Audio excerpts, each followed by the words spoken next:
This is the annual Marriage Health Check Preventative Health Plan, and this segment is on communication, which is a really important part of any relationship. When I work with my clients, I help them to communicate on a very high level. So I help clients to communicate through conflict, communicate when emotions are running high, and that is really quite an advanced level of good communication skills. In this recording, I just want to talk about some of the more basic aspects of communication, which are also really important. Is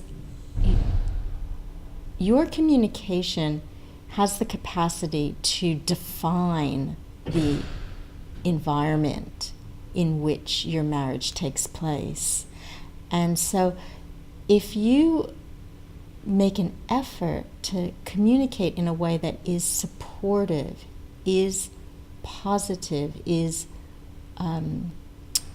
respectful, is kind, that's going to create an atmosphere of cooperation, and it's going to create an atmosphere of love. Whereas if you become impatient and you tend to be harsh or critical or dismissive or anything like that, it's really tearing down the fabric of your bond with each other. And it's creating an atmosphere in which the two of you aren't able to be your best. It's just not conducive to doing really well. And this is your marriage. This is your life. You want to make it the best that it can be. I'm not saying that there isn't a time and place to air grievances or air concerns or anything like that. That's not at all what I'm suggesting. But what I am suggesting is that you want to keep your marriage on a really high level. You want to show your partner respect. You want to be, dignified in how you treat each other, because otherwise you really are bringing yourselves down to quite a very low level. And, is that really the way you want life to be?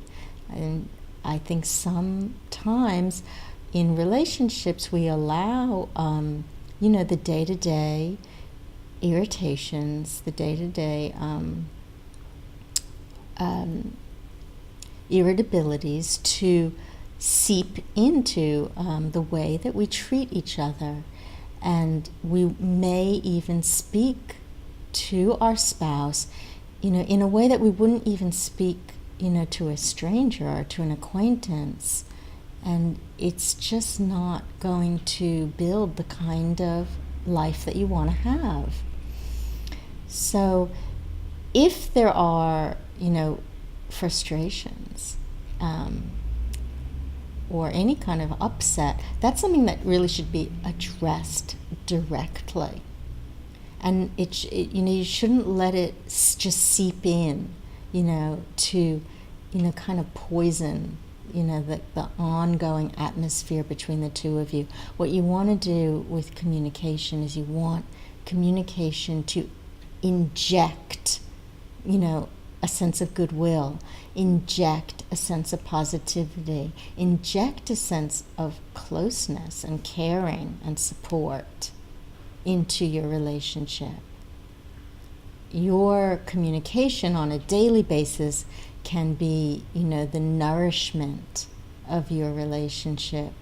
And you certainly want that rather than it being, the thing that erodes your relationship.